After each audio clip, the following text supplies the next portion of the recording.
Hi guys, it's the Easter little special thing I'd throw in here today. I'm going to do some shout outs for some cookies and some fun home treatments for spring that are really great finds that I found. If you are familiar with Pier 1, they have some amazing discounted furniture and really great finds for spring that are so colorful and just super cute. So I wanted to showcase, I guess, some of their things that I thought were really cool. These throw pillows right here, these damask print throw pillows, $22 from Pier 1. And they're really great. They come in some really fun colors. Not all of them are, the greatest things, but some of them are really fun. And this is a really cool rug.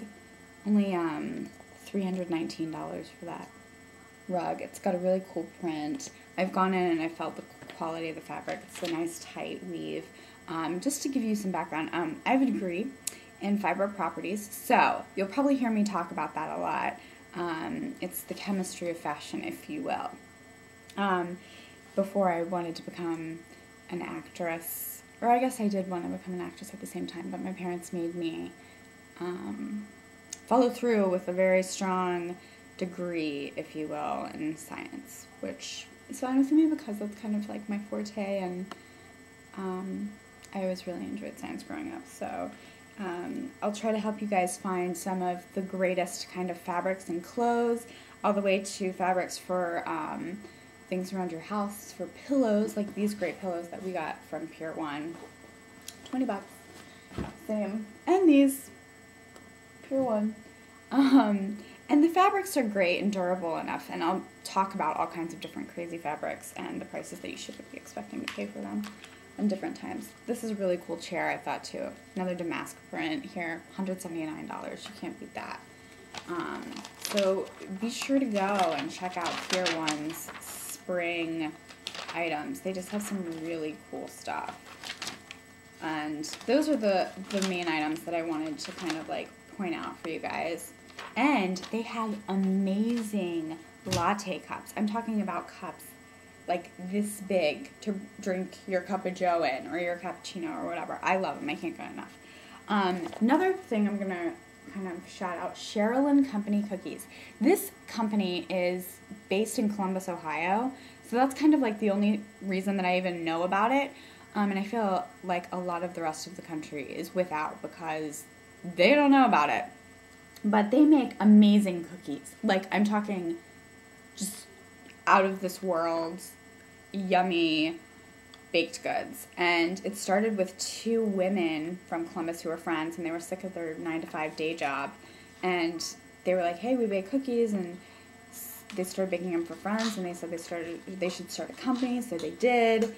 And the two friends started it together, and one of them ended up with cancer, and she passed away, but the one continued on, and so now they have grown into this like kind of multi-million-dollar company overnight, and they've been featured on like the Food Network, things like that. But it's just like they're really aesthetically pleasing too, just cute and always yummy. They're my favorites. So I thought I'd tell you guys to check that out. And also, Subway tip of the day, if someone asks you for your iPod anywhere, okay, anywhere, you're at Grand Central at 8 o'clock in the morning, which a friend of mine was, if someone, let's say a group of 4 teenage boys ask you for your iPod, give it to them, because otherwise they're going to stab you in the butt, which is what happened. He got stabbed in the butt, and he was an ex-Marine or something, so he thought he would be badass, and he was like, dude, my iPod was $200, so I'm not going to give it up that easily. And I have to agree with him. I, wouldn't want to let it go either, but he's like, no, I'm not going to give you my iPod. And he felt a pinch in his butt, and he really didn't know what it was. It didn't really hurt that bad. And then people were standing around at 8 a.m., and they saw what happened, and they were like, dude, you're bleeding from your butt. And, yeah, so he got stabbed in the butt for an iPod. I mean, I think that if I were actually even getting mugged, because so many of my friends, I was talking with my friend Rini about it tonight, because she was recently mugged in her apartment building, of all places. I don't even think I would realize I was getting mugged. I think I would just assume that someone was being a douche. Like, if someone came up to me and was like, give me your iPod, I would be like, dude, fuck off and go get your own iPod.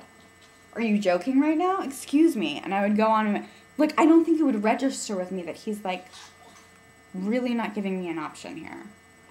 Anyway, so those are our little, like, jaunts for today. Subway tips and some really cool finds for your spring decor change. Anyway, all right. See you guys later. Bye.